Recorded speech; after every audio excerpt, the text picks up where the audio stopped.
Grabe pagod. 600 na sako. Tapos ang binaba namin una, 400. Pagkatapos ito, 100.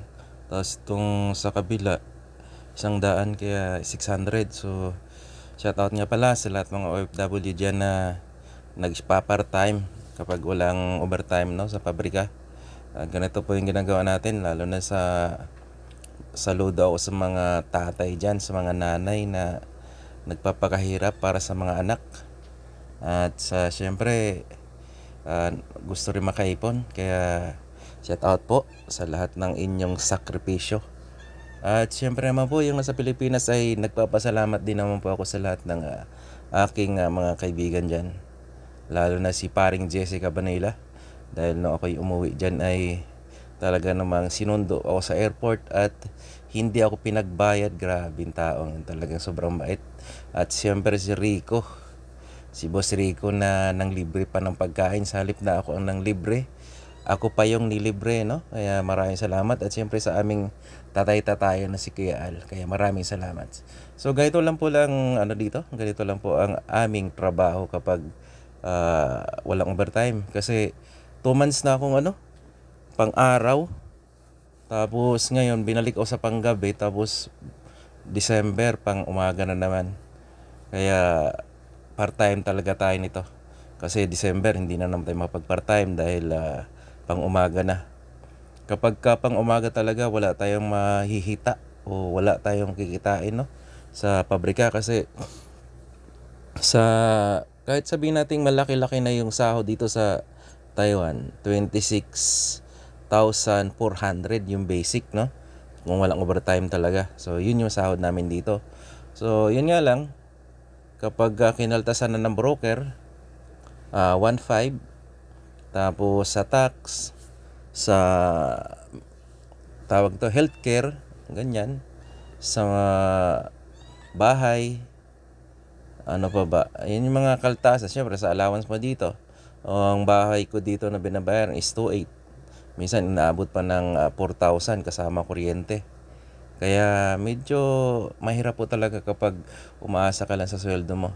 So 2 buwan na akong sumweldo ng ng medyo maliit talaga.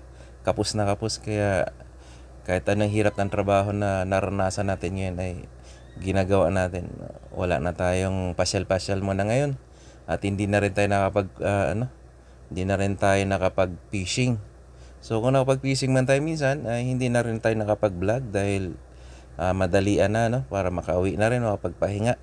So nung nakaraan, kasama ko yung 2 Vietnamese, hindi man lang ako nakapag-video sa pag ginawa namin. Nag-video lang ako yung nakauwi na kami. Tapos yun, ibinigay ko rin lahat yung isda na huli namin kasi halos 1 timba lang yung nahuli namin. Maliliit at saka arroyo kasi. Yung arroyo alam niyo naman yung Gloria. Yung arroyo na na isda ay ulo malaki, and then katawan ay maliit. So parang malnourished, no? Kaya hindi masarap. Pero mayroon naman kaming huli doon na tawag nito, yung snapper, pero nag-iisang ikaw lang din. At saka banak. So ganun lang po dito kapag ganito nga, walang overtime. Kailangan mo dumiskarte kasi kagaya sa akin natira 13,000 na lang, Ginoo. Nagpadala tayo sa Pinas ng allowance sa mga bata. At syempre sa allowance ko dito, tsaka yun nga, binayaran natin bahay. Kaya yun, kahit anong hirap ng ating buhay dito sa abroad ay talagang kailangan nating tiisin. Kasi napakahirap po talaga ng dito. Kaya yung mga yung mga junakis dyan na nagtatampot, hindi na pagbigyan ng mga kahilingan ay lalo na sa mga anak nyo, no? Yung wag naman sanang isipin nyo rin yung hirap ng mga magulang nyo sa abroad na kapag nagkasakit sila, alaga lang nila sarili nila. Wala ibang gumalaw. Kahit na masama ang pakiramdam, kailangan maglaba. Kahit masama ang pakiramdam, kailangan magsaing para may makain. Walang mag-alaga sa'yo dito kung hindi sarili mo lang talaga, no? Kaya napakahirap po talaga. Saludo ako sa lahat ng naging OFW na dito sa lumalaban ng parehas dito sa ibang bansa. So Kaya yung mga yung mga magulang nyo o kapatid or sino pa ba, mga kamag-anak nyo ay kamustahin nyo naman na kahit na wala kayong kailangan ay kamustahin nyo lang. Napakasaya na ng mga yan kapag nakamusta mo na. So sana po ay i-share nyo yung video na to para makita nyo rin yung paghihirap namin dito mga OFW na lumalaban ng parehas para lang makapagpadala ng kaunting suporta sa pamilya. Kahit na medyo pagod na ay tinitiis pa rin dahil kailangan natin na makaipon para makasama na rin mga pamilya natin sa Pilipinas. Kaya ako ay naging vlogger na rin dahil nga ay sa malay natin kung pagdating ng Pilipinas siswertehin tayo. Marami namang sabi nga nagbabaka sakali na lumakas yung ating page. At syempre kung lumakas ay makakatulong din tayo sa iba. At hindi lang naman sa ngayon ay medyo tinigil ko muna yung pagtulong sa iba kasi sarili ko pa nga lang kapos na at wala tayong kinikita sa ating mga videos, no? So kumita man na yung videos natin noong nakaraan ay $1 lang ganyan. So $2. So siguro kung maipon naman yun ay lalaki din yun.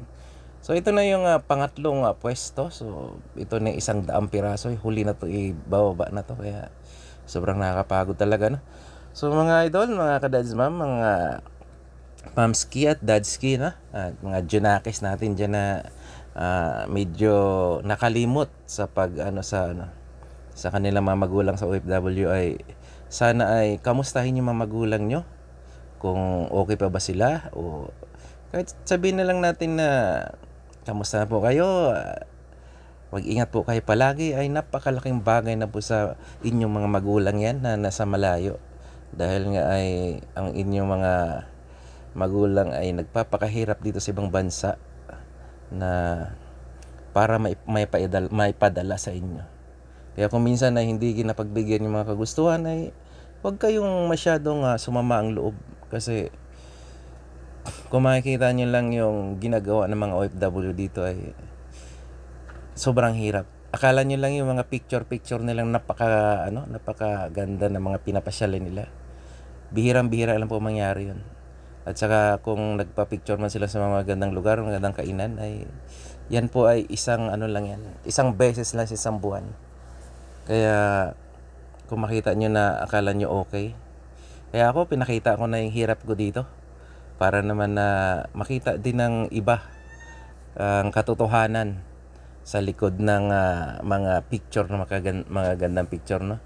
Kaya sana po ay suportahan nyo aking page para pagdating ng panahon ay makatulong din tayo sa iba. At sa ngayon naman ay pagpatuloy ko pa rin ginagawa ko na mag-upload dito sa ating page. Baka sakali na lumakas to at kumita ng malaki-laki ay magkaroon din tayo ng So yun, natapos na po at ang oras naman ngayon ay 12:23. Ayan, 12:23 na tapos magbaba, so 600 kasako. So nakakapagod po talaga.